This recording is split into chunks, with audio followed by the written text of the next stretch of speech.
कल को देखो, एक ऐसा कल जहां इंसानियत सिर्फ एक खेल बन चुकी है। एक दुनिया जहां धरती पर जीना एक सजा है और जीने के लिए तुम्हें अपनी रूह तक बेचनी पड़ती है। काशी, एक शहर जो पहले धर्म का घर था, अब सिर्फ दूर, भूख और मौत का घर बन गया है।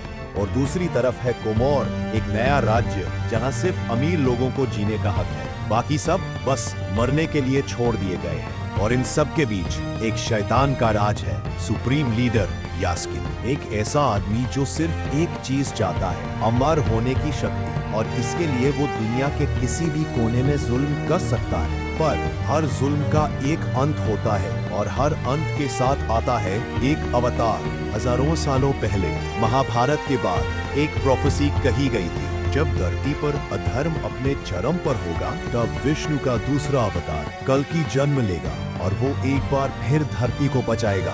और अब वो समय आ गया है। एक औरत जो एक ऐसे बच्चे को जन्म देने वाली है, एक योद्धा जो महाभारत से अमर है और अब तक जिंदा है, और एक मर्सनरी जो पैसों के लिए जीता है पर तकदीर उसे एक बड़े रास्ते पर ले जा रही है। ये है कहानी भविष्य के महाभारत की। ये है कहानी टेक्नोलॉजी और मिथोलॉजी के टकराव की, और ये है कहानी उस अवतार की जो दुनिया को बदल देगा। ये है कल की। तो चलो दोस्तों, बिना टाइम वेस्ट किए देखते हैं कि इस फ्यूचर के महाभारत में क्या होता है। शुरू में हमें महाभारत का वो सीन दिखाया जाता है जहां अश्वत्थामा पांडवों के आखिरी अस्तित्व का भी अंत कर देते हैं, जो कि अभी गर्भ में होता है। इसी घोर अन्याय के चलते श्री कृष्ण वहां आते हैं और अश्वत्थामा को श्राप देते हैं कि उनकी मृत्यु नहीं होगी, वो जिंदा रहेंगे तब तक जब तक कलयुग का अंत नहीं हो जाता। और फिर वो अश्वत्थामा के माथे पर लगी शिवमणि निकाल लेते हैं और उनसे कहते हैं कि वो समय आएगा जब यह शिवमणि स्वयं तुम्हें खोज लेगी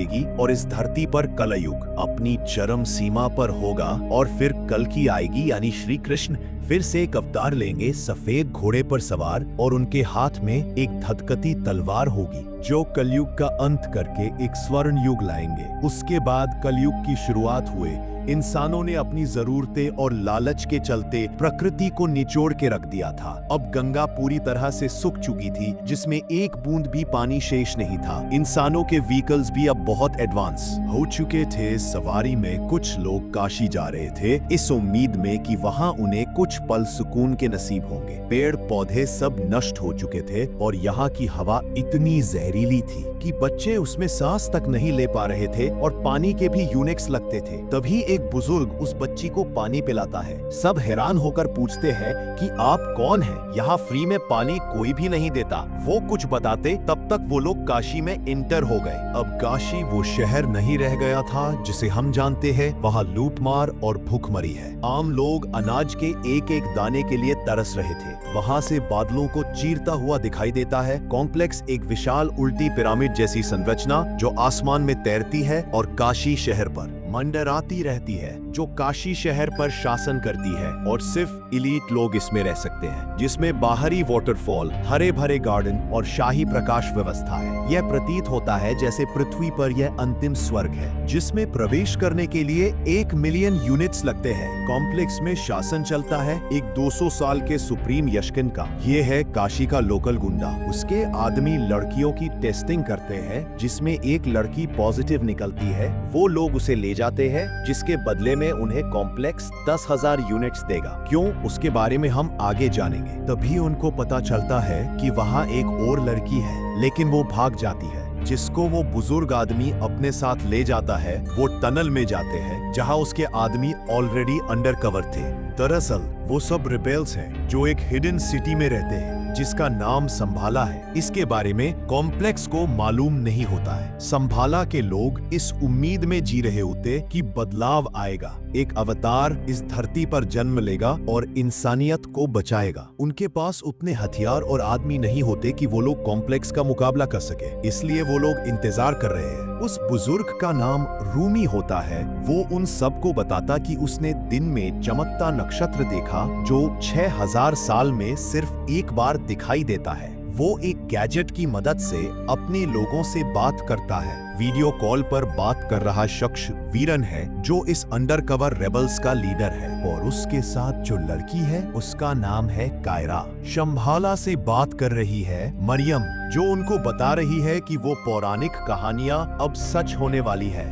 रूमी को भी लगता है कि पुराणों में बताया गया समय आ चुका है और नक्षत्रों और ग्रहों का भी यही कहना है। फिर रूमी उस लड़की को बुलाता है जो प्रेग्नेंट होती है। उनको लगता है कि यह वही माँ है जो भगवान को जन्म देगी। रूमी अपने पास से एक ऐसा यंत्र निकालता है जिसमें शिव मणि होती है। अगर वो लड़की वही माँ है तो उस मणि से प्रकाश निकलेगा, लेकिन ऐसा नहीं होता। तभी वहाँ कॉम्प्लेक्स के सिपाही आ जाते हैं और वहाँ फाइट शुरू हो जाती है, जिस दौरान वो मणि गिरकर उस बच्ची के हाथ आ जाती है। बाकी सब रेबेल्स टनल के वहाँ से भाग जाते हैं, लेकिन रूमी और वो प्रेग्नेंट लड़की पकड़े जाते हैं। उन्हें पेश किया जाता है कॉम्प्लेक्स के आगे। कॉम्प्लेक्स के दरवाजे खुलते हैं और उसमें निकलता है कॉम्प्लेक्स की टीम का कमांडर, जो उस प्रेग्नेंट लड़की को लेब ले जाने के लिए बोलता है। वो रूमी से शाम्बाला का रास्ता पूछता है, लेकिन रूमी ये किसी भी कीमत पर नहीं बता सकते हैं, इसलिए वो इस लड़की को ट्रिगर करके पूछता है जिसकी इसमें कोई गलती नहीं होती है। वो लड़की भी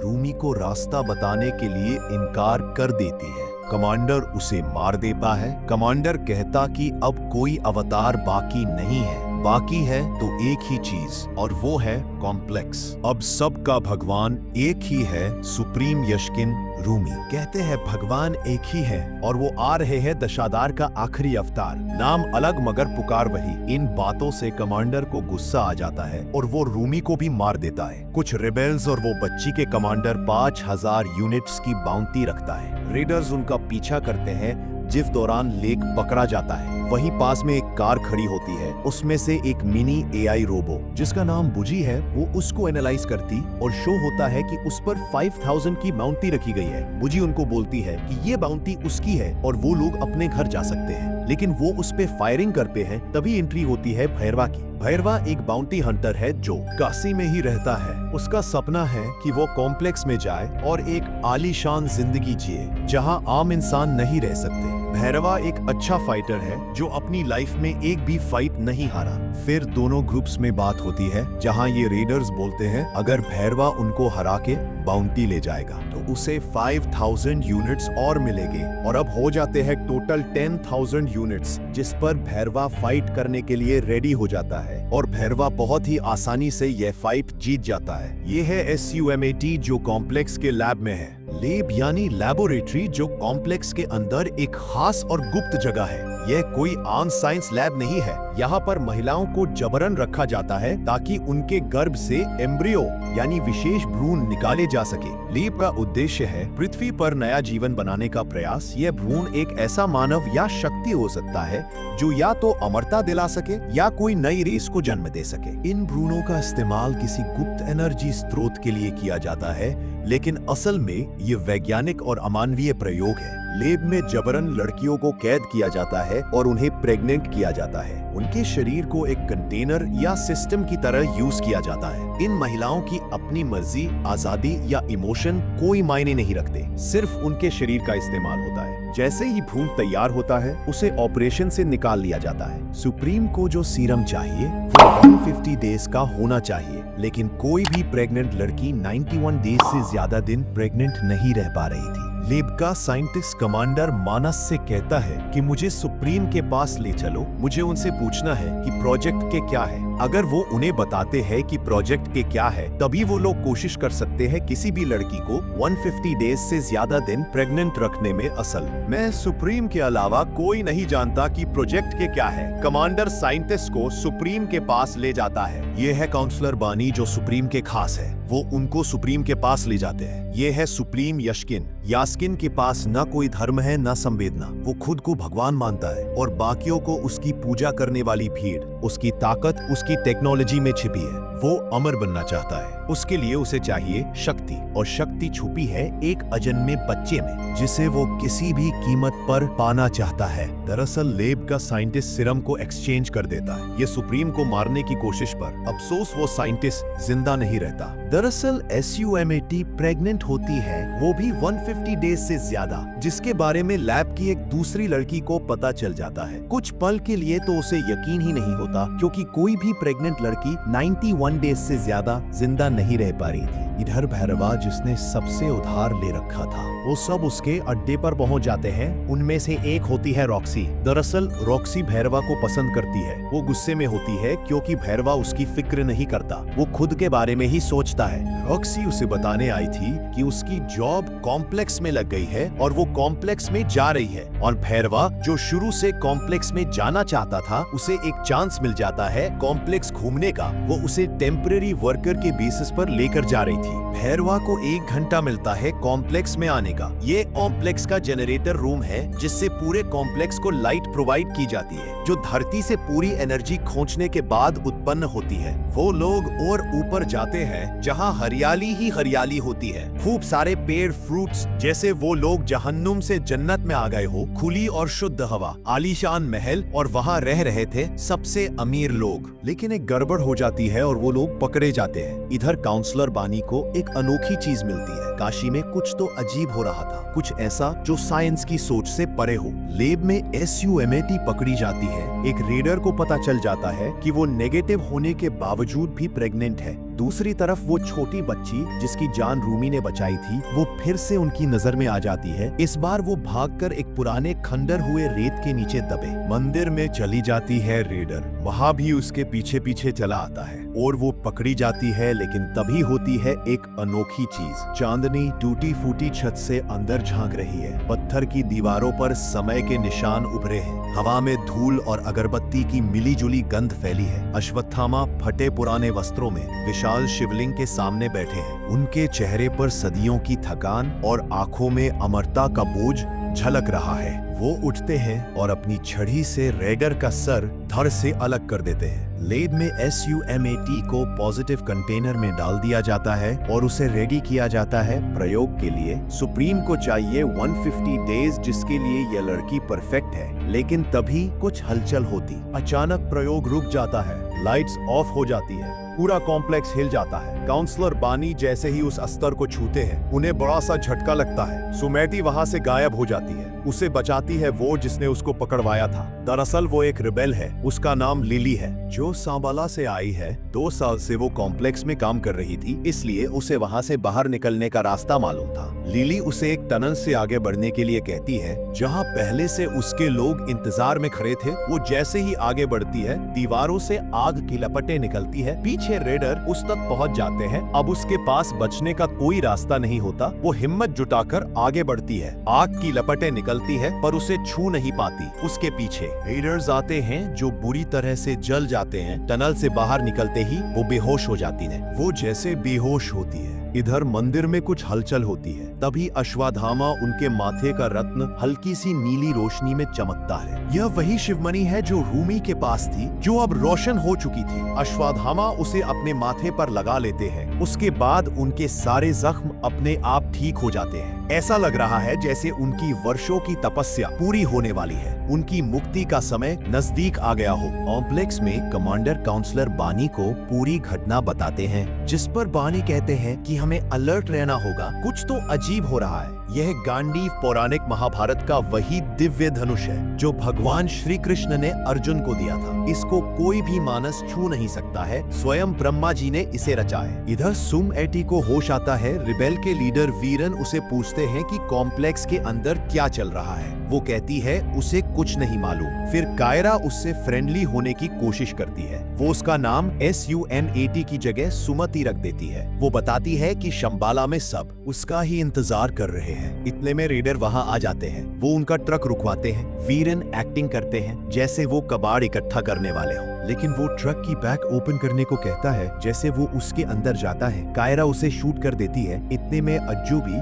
दूसरे रेडर को शूट कर देता है, लेकिन वो सबको बाउंटी अलर्ट भेज देता है। भैरवा को भी सिग्नल मिल जाता है। बुजी उसे बताती है अगर वो ये बाउंटी मार लेता है तो वो सीधा कॉम्प्लेक्स चला जाएगा। बाउंटी अलर्ट की वजह से सब रेडर अलर्ट हो जाते हैं। इतने में एक और रेडर व्हीकल उनके नजदीक पहुंच जाता है। कायरा उसे मार गिराती है काशी का लोकल। गुंडा भी वहां पहुंच जाता है अपना मॉन्स्टर ट्रक लेके। कायरा अकेली उसका मुकाबला नहीं कर सकती। वो उनका ट्रक रोकने की कोशिश करता है। वो एक ट्रैप से उनके ट्रक तक पहुंच जाता है, लेकिन कायरा की बाइक पत्थर से टकरा जाती है। वो सीधा उसके मॉन्स्टर ट्रक में गिरती है। कायरा उससे फाइट करती है लेकिन उसे हरा नहीं पाती। वो उसके साथ खुद को भी ब्लास्ट कर देती है। ऐसे कई बलिदान दिए हैं रेबेल्स ने एक उम्मीद के बदले में। भैरवा भी उनके ट्रक तक पहुंच जाता है। रेडर्स उनका रास्ता ब्लॉक कर देते हैं। वो लोग अज्जू को भी शूट कर देते हैं। वीरन बुरी तरह से फंस जाते हैं। तभी आते हैं अश्वत्थामा, जिनकी मृत्यु नहीं हो सकती, उनको कोई नहीं मार सकता। उनके लिए यह रेडर्स चींटियों के समान है। तभी अचानक कुछ हलचल होती है। अश्वत्थामा को एहसास होता है उनके आने का। जो सुमति के पेट में है वो उनके नजदीक जाते हैं। बड़े ही भावुक मन से वो सुमति को माँ के नाम से पुकारते हैं, जिसके बारे में सुमति बिल्कुल अनजान थी। फिर एंट्री होती है भैरवा की। भैरवा और अश्वत्थामा में फाइट होती है, लेकिन वो अश्वत्थामा को भला कहाँ हरा सकता था। फाइनली वो लोग शंबाला में इंटर हो जाते हैं। इधर कॉम्प्लेक्स में कमांडर बताता है कि वो लोग उन्हें रोकने में असमर्थ रहे, लेकिन एक ड्रॉप सीरम उन्होंने एक्सट्रैक्ट कर लिया था। वो बानी को बताते हैं कि उन्होंने रोकने की बहुत कोशिश की, लेकिन एक बूढ़े को नहीं हरा पाए जिसके माथे पर एक लाइट जैसा कुछ था। बानी समझ जाते हैं कि पुराणों की बात सच हो रही है। वो अश्वत्थामा है जिनका जन्म इस युग में नहीं हुआ। पृथ्वी पर कुछ तो बदल गया है। अश्वत्थामा और वो प्रेग्नेंट लड़की और फिर ये गांडीव, इन सब का मतलब भगवान आ रहे हैं। वो लोग किसी भी तरह इस जन्म को रोकना चाहते हैं, क्योंकि फिर सुप्रीम नहीं रहेगा। शंबाला में मरियम उनका स्वागत करती है, लेकिन शंबाला के चीफ इस बात से राजी नहीं कि वो यहाँ रहे, क्योंकि सुमति के सर 5 मिलियन यूनिट्स की बाउंटी रखी गई थी, जिसके चलते सब उसको ही ढूंढ रहे हैं। उनका मानना है कि वो लैब से भागी हुई एक प्रेग्नेंट लड़की है, बस, और खास उसमें कुछ नहीं। लेकिन तभी बारिश होती है। लास्ट टाइम बारिश कब हुई किसी को याद ही नहीं। शंबाला के लोगों की उम्मीद और गहरी हो गई। शंबाला के लोग उसका स्वागत करते हैं। सब तरफ खुशी का माहौल था। वे उसकी थकी हुई देह को धीरे धीरे गर्म पानी से धोती है, माथे पर चंदन लगाती है और हाथों में तुलसी की माला थमा देती है। दरअसल ये पेड़ ही एकमात्र मंदिर बचा था इस धरती पर। इधर भैरवा को ब्लैकलिस्टेड कर दिया जाता है। अब वो कभी भी कॉम्प्लेक्स नहीं जा सकता। इतने में कमांडर वहां आता है और रेडर्स को हर डायरेक्शन में भेजने को कहता है। भैरवा कहता है उसके अलावा कोई सुमति को नहीं ला सकता। जिस दौरान कमांडर और भैरवा के बीच एक समझौता होता है। अगर भैरवा उसे ले आया तो कमांडर खुद उसका हाथ पकड़कर कॉम्प्लेक्स में ले जाएगा। शंबाला में बहुत बड़ी पूजा होती है माँ की आने की खुशी में। अश्वत्थामा जो छड़ी अपने हाथ में रखते हैं वो कोई नॉर्मल छड़ी नहीं है। गांडीवधारी अर्जुन का भी अगर कोई सामना कर सकता था तो वो था कर्ण, जिनका यह अस्त्र है। उनकी मृत्यु के साथ साथ यह अस्त्र भी बेजान हो गया। कर्ण अश्वत्थामा के प्रिय मित्र थे। भैरवा ने अब तक जो यूनिट्स कमाए थे वो सब उसने अपनी कार को रिपेयर करने और उसे और ज्यादा एडवांस बनाने में खर्च कर दिए। भैरवा लेक की मदद से शंबाला पहुंच जाता है, लेकिन वो शंबाला के लोगों की मदद के लिए नहीं बल्कि सुमति को लेने आया था। कॉम्प्लेक्स जाने के लिए वो उन दोनों को बेहोश कर देता है और अश्वत्थामा के भेष में सुमति के पास आता है और उसे अपने साथ चलने को कहता है। लेकिन तभी अश्वत्थामा स्वयं उसके सामने आ जाते हैं। उनमें फिर से फाइट शुरू हो जाती है। अश्वत्थामा के एक प्रहार से उसका असली चेहरा सबके सामने आ जाता है। वो उसकी कार और उसको दोनों को खत्म कर देते हैं, लेकिन भैरवा ने अपनी कार में कुछ ऐसे फीचर्स डाले थे जिनकी वजह से उसकी कार एक गोरिल्ला के मोड में आ जाती है और फिर उनकी फाइट शुरू हो जाती है। जैसे ही वहां रिबेल्स की टीम पहुंचती है, इतने में कमांडर अपनी पूरी टीम के साथ शंबाला पर हमला कर देता है। उनकी प्रोटेक्टर लेयर को तबाह कर देता है। शंबाला की पूरी टीम उनका मुकाबला करने के लिए तैयार हो जाती है, लेकिन भैरवा और अश्वत्थामा के बीच फाइट अभी भी जारी है। अश्वत्थामा उसकी पूरी कार को खाई में फेंक देते हैं। इधर कॉम्प्लेक्स के रेडर्स और शंबाला के रिबेल्स अपनी अपनी पोजीशन ले लेते हैं और उनके बीच फाइट शुरू हो जाती है। कमांडर उनके मेन वेपन्स को तबाह कर देता है। वो लोग ऑलमोस्ट शंबाला को खत्म कर देते हैं। कुछ लोग वहां से निकलने की कोशिश करते हैं। लेकिन उनको भी कमांडर खत्म कर देता है। संभाला के लोग एक लड़की की जान बचाने के लिए अपनी जान की भी बिना परवाह किए अंतिम सांस तक लड़ते हैं। जब सब कुछ खत्म सा लगता है तब वो छड़ी भैरवा के हाथ को छूती है और उसमें जान आ जाती है। भैरवा में अनैतिक शक्तियां हैं जिनका उसको एहसास तक नहीं है। अश्वत्थामा स्वयं यह देखकर चौंक जाते हैं जो छड़ी उनके मित्र कर्ण की थी वो भैरवा के हाथ को छूते ही उसमें जान कैसे आ गई। उसकी आंखों में भी वही तेज था। कॉम्प्लेक्स का कोई भी व्हीकल, कोई भी रेडर उसके सामने एक सेकंड भी नहीं टिक पाया। भैरवा एक झटके में कमांडर को खत्म कर देता है। अश्वत्थामा को भैरवा अपने मित्र कर्ण जैसा प्रतीत हो रहा था। जैसे महाभारत में कर्ण ने उसकी जान बचाई थी, वैसे ही आज भैरवा ने सुमति को बचा के उनकी मुक्ति का कारण बना। लेकिन तभी बुझी भैरवा को आवाज देती है और भैरवा को फिर से वो सब याद आता है कि वो एक बाउंटी हंटर है। वो सुमति को लेके वहां से दूर चला जाता है। लेकिन इस कहानी के पीछे अभी भी कई सीक्रेट्स छुपे हैं, जैसे शंबाला की असली पावर, अश्वत्थामा का अगला कदम और कल्कि का पूरा रूप। आपको ये एक्सप्लेनेशन कैसा लगा कमेंट में जरूर बताएं। और हाँ, अगर वीडियो पसंद आया हो तो लाइक करें, शेयर करें और मूवीवर्स एक्सप्लेन्ड को सब्सक्राइब करना बिल्कुल मत भूलें। मिलते हैं अगले वीडियो में एक और धमाकेदार मूवी एक्सप्लेनेशन के साथ। तब तक के लिए धन्यवाद।